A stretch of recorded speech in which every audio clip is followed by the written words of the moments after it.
Okay, so today we're going to look at triangles. Last time, here's what we looked at again. Okay, in part 2, we looked at the idea of these words and what they mean in geometry. Perimeter, the Cartesian system, the coordinates, which was the idea of the x, y, the origin point, that center point within the Cartesian system where you plot a point, area and volume. Those two words and the calculations that went with them. So area is the amount of surface area on a two-dimensional shape or a three-dimensional shape. And volume is the amount of three-dimensional space a three-dimensional object occupies.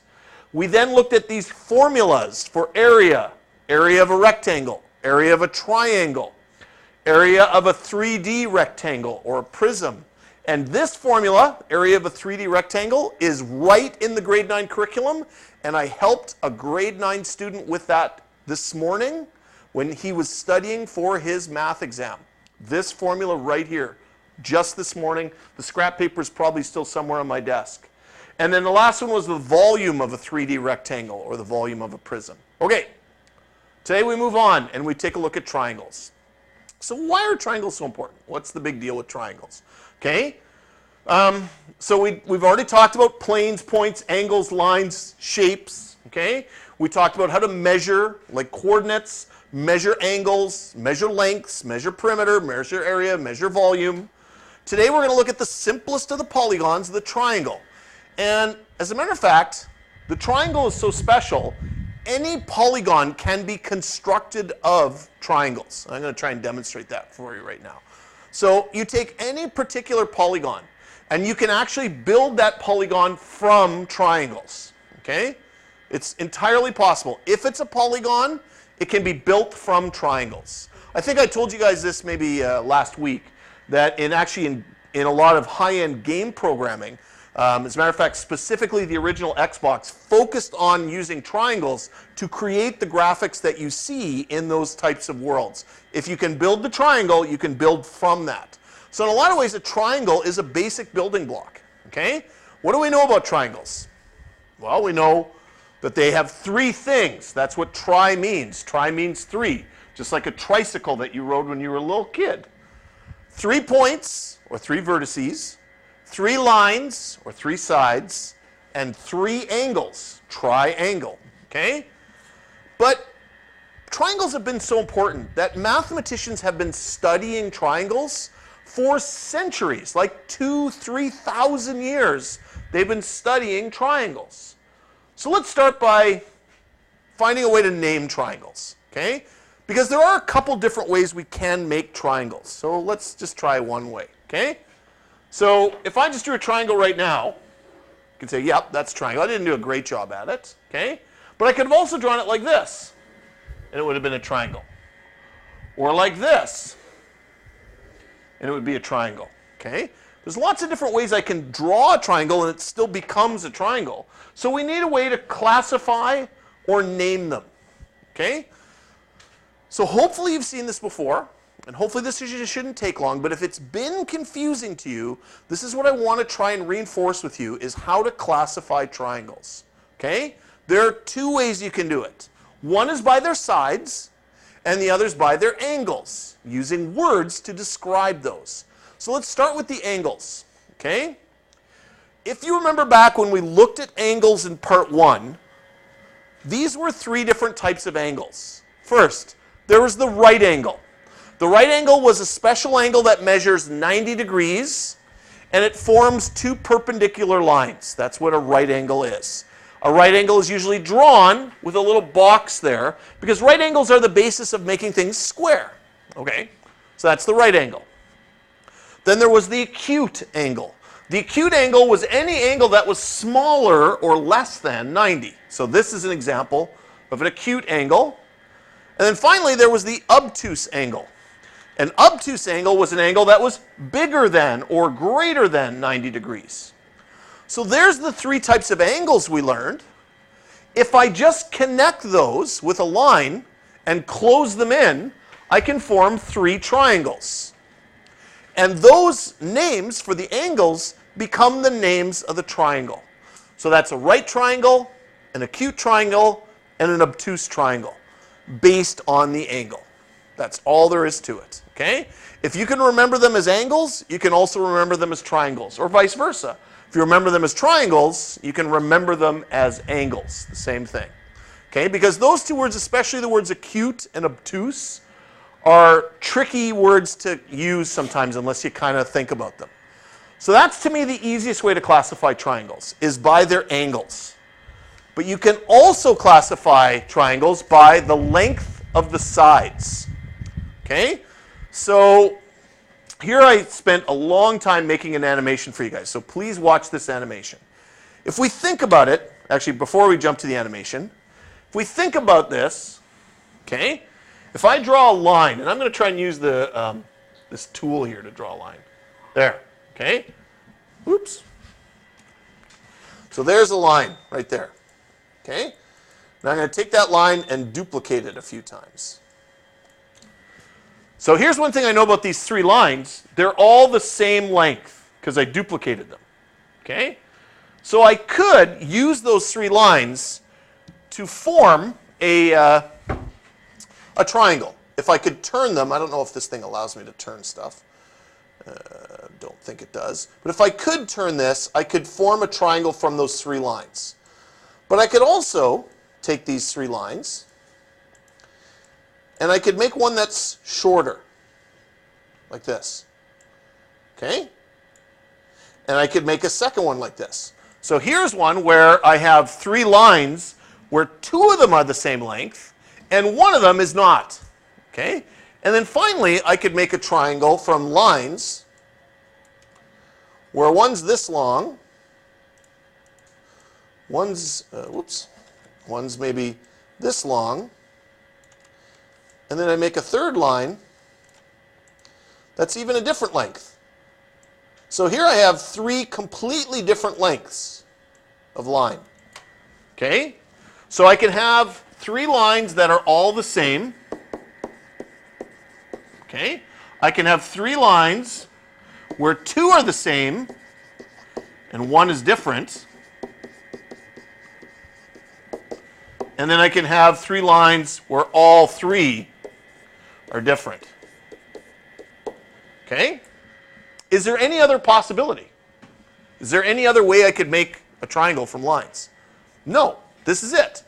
Because with only three lines, these are the only three possibilities there are. And this is how it's used when we think about it. So here's the animation. Here's all three lines the same length. I'm going to take those three lines and build a triangle from it. Okay? That's what the triangle would look like. All three lines are the same. Now, two of them are the same, and one of them's different.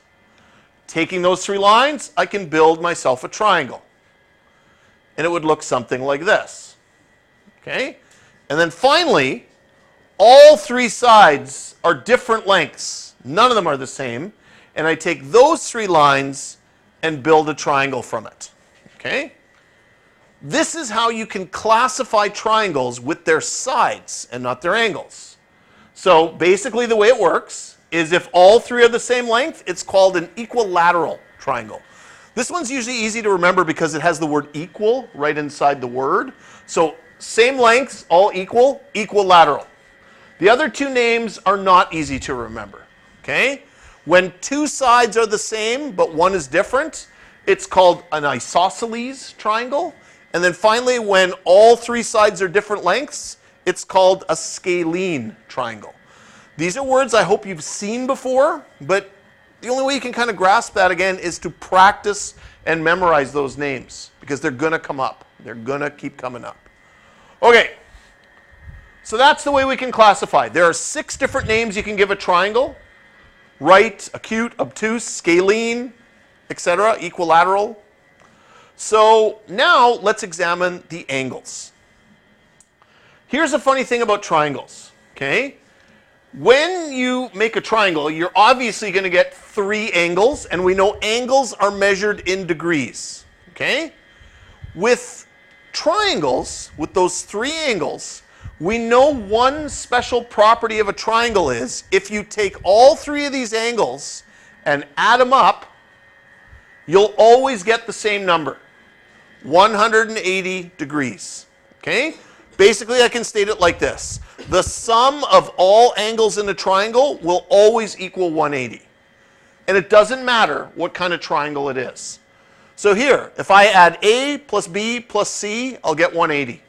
In a different looking triangle like this one, which has a right angle, D plus E plus F, 180. Or this one, X, Y, and Z added together, always, always, always gives you 180 degrees. So basically, always know this. The sum of angles in the triangle will equal 180.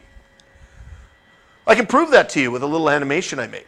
Okay? If I was able to actually cut these angles right out of the triangle and lay them beside each other, which I animated for you guys, watch what happens. Okay?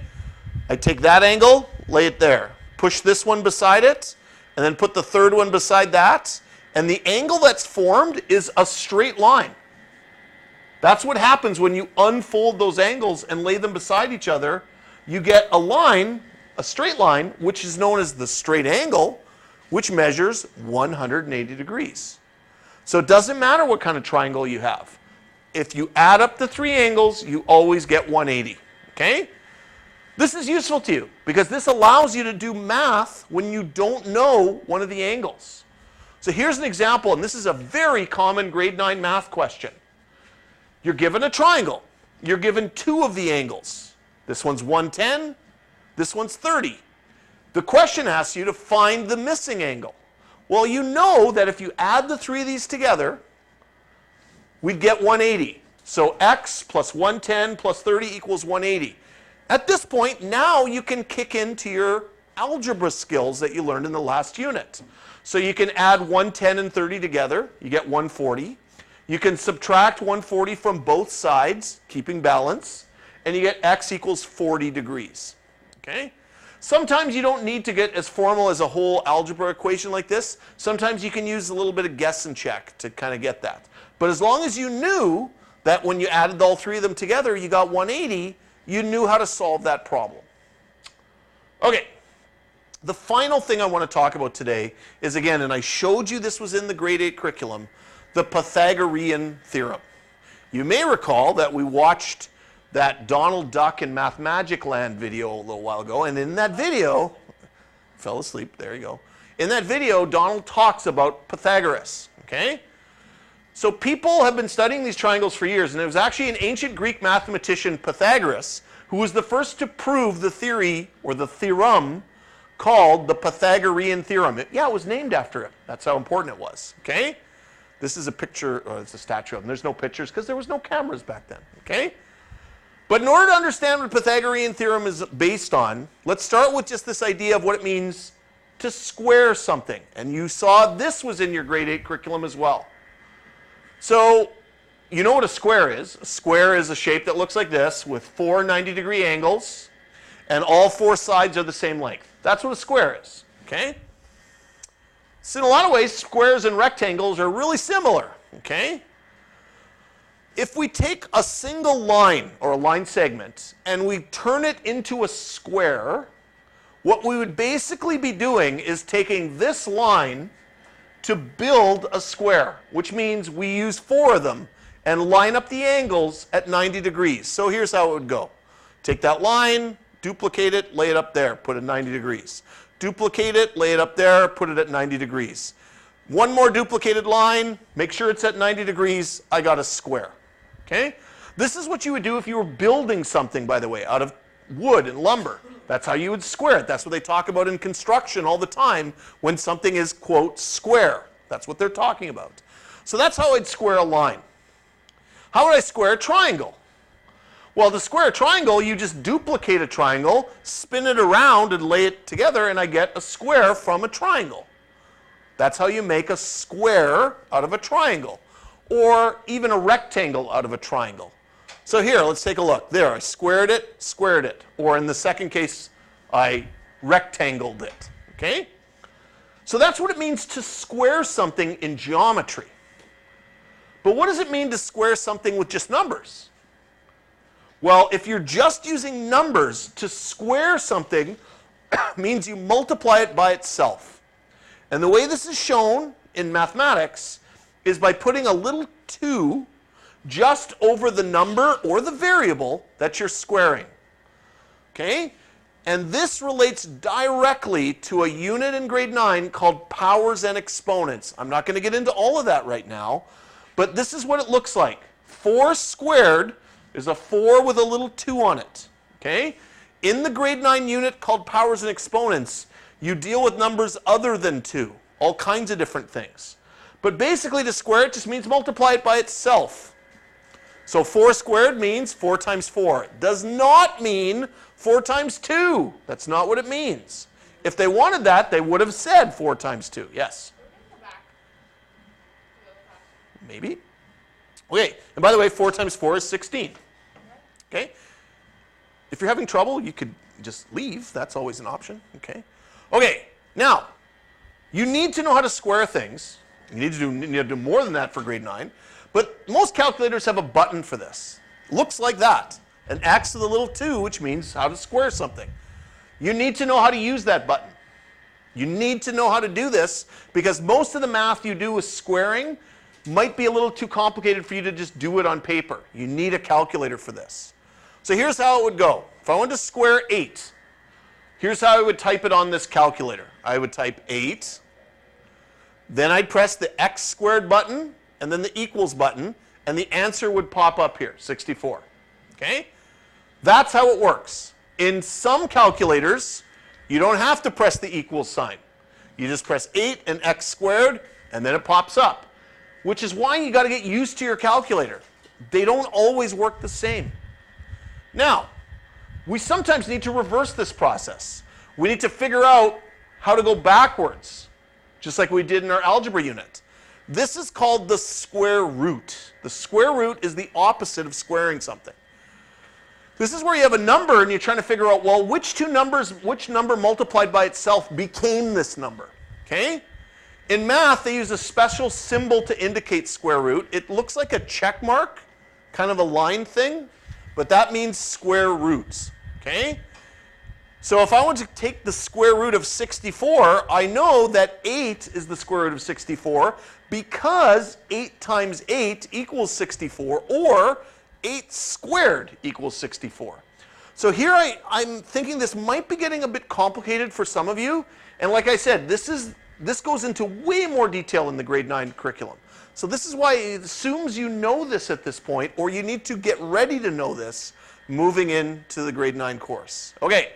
Well, guess what? There's a button for this on your calculator as well. Looks like that check mark. It's a square root symbol. Okay? If I wanted to get the square root of 64, the way I would work it on this calculator is I'd type in 6, 4, for 64. Then I'd press the square root button, and this calculator is located right there. Okay? And then equals, and the answer would come out, 8. Good. I'm done. You could not do this without a calculator. Well, maybe you could if you knew that, but some numbers are tricky to figure out without using a calculator. So using the square root button is super important, and it's a requirement in grade 9. Okay. So now we know how to square something in geometry. We know how to square something when using regular numbers and do the square root. The next thing you need to know how to do is label the sides of a right angle triangle. Specifically, only one side needs to be labeled. And with a right angle triangle, one of the sides is always going to be longer than the others. It's this one. Another way you can think of that side is it's the one that's opposite of the right angle. So right across from the right angle. And in right angle triangles, that side is called the hypotenuse. I know, weird name. But that's an important thing to know. Looking for the side that's opposite the right angle or the long side is called the hypotenuse. Okay? If you know that, the hypotenuse, and you know how to square something and take the square root of something, then you know how to work what's called the Pythagorean Theorem. Okay? And here's the theorem. The square of the hypotenuse of a right triangle is equal to the sum of the squares of the other two sides. Or, simply put, this is what you probably learned, a squared plus b squared equals c squared. Okay? I actually have a poster of this on the back wall over there in my room, the Pythagorean Theorem. It's super important. It is the basis of construction and all kinds of stuff, okay? But when you label the sides, A, B, and C, what's important is labeling C. C will be the hypotenuse, okay? So let's do this. Let's work with a problem with this. We now have a method for solving for a side when you're given two sides of a triangle and you don't know what the third side is. Pythagorean theorem will always work to solve for this. So here's our example. We have a 40 for this side, 30 for this side. We don't know what that side is. Here's your method. Step 1, label the three sides A, B, and C. Now, out of the three sides, it doesn't matter which side you name A and B. The one that matters is C. C, the side C matters because C will be the hypotenuse, the long side. Okay? Then, step 2, apply the formula. A squared plus B squared equals C squared. And take the numbers that are A, B, and C and put them into the formula. One of them will be missing. Okay? So for example, in this one, C is missing. So I put 40 there, I put 30 into B. Now I just do the math. I do the arithmetic. 40 squared means 40 times 40, which is 1600. 30 squared is 30 times 30, which is 900. I can add 1600 and 900 and get 2500. But that equals C squared. In order to figure out what C is, I have to take the square root of 2500. And I don't know about you, I can't do that in my head. I have to use my calculator, press the square root button, and I get 50. So now I have my answer. Side C, or side X, is 50. And I'm done. Okay? But this is important. This should have been a big part of your grade 8 math, is doing this over and over and over and over again. And if you lost it, if you don't grasp it, this is your chance to at least review it quickly in these last 3 days before you head into grade 9 next year. All right, let's try another example. Here we have a 50, we have a 30, and an unknown side right there. So let's work the method. Label the three sides. The important side to label, side C, the hypotenuse. Use the formula, A squared plus B squared equals C squared, and fill in the numbers. Now in this case, the missing side is on this side. A is the missing side. A is the one that's missing. But I keep working. So I can square 30, I get 900. I can square 50, I get 2500. But here I got this. So now what do I do? Well, now I can use some of the techniques we learned back in our algebra unit, which means I can get A alone, or isolate A, by getting rid of 900, by subtracting 900 from both sides. Oh, okay. So now I have A squared equals 2500 minus 900 is 1600. And now I can use my square root button on my calculator to figure out that A is 40. And I'm done. So side X is 40. This one required an extra step because the unknown side was down here. One more. 50, 40, and X. You may have noticed I'm using the same triangle each time. So for those of you who've been paying attention, right now you know what X is. Probably do. But if I didn't, I could label the three sides, use the formula, A squared plus B squared equals C squared, fill in the numbers. In this case, B is the one that's missing. Do some math, do some algebra to get rid of the 1600 and leave me with just B squared equals 900, then use my square root button to figure out that B is 30, which means that X is 30, okay? That's how you do it. You need to practice this. You need to be comfortable doing this. This appears all over the grade 9 curriculum with geometry. All right, so here's the goals for today then, okay? These are the pieces of language I taught you today. Right triangle, acute, obtuse, equilateral, isosceles, scalene, and the word hypotenuse. Those are the pieces of language you learned today. Here they are summarized. Okay? I taught you two methods. One, sum of angles, which is if you have a missing angle, and we know they always add up to 180, make an equation adding all the three angles up, make sure they equal 180, and then solve the equation looking for the unknown angle. Now, if you have a missing side, you use Pythagorean Theorem.